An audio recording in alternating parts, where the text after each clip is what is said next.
eo anatrehan'izay fahatapahan-jiro omaly teny Anosy Mahamasina ary ny manodidina izay ihany koa nitondra fanazavana avy hatrany ary ny teo anivon'ny orinasa Jirama araka izao fanazavana izao.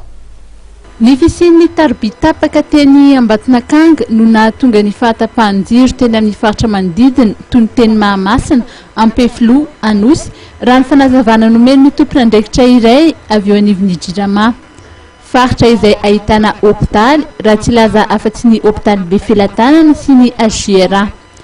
Ny fitarainana samihafa izay tonga teny amin'ny Jirama no nahafahana nanaraka ny réseau nahitana izay fahatapahan'ny tarby nitondra herinaratra izay.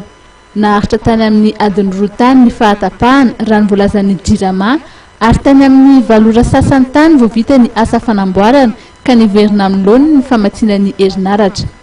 Nosoritan'ny tompon'andraikitra eo anivon'ny Jirama fa voalaza ao anatin'ny bokin'andraikitra ireo hôpitaly fa tokony manana groupe de secours izy ireo ahafahana miantoka ny fisian'ny herinaratra eo anivon'ny toeram-pitsaboana ahafahana mitondra ny fitsaboana ilain'ny marary.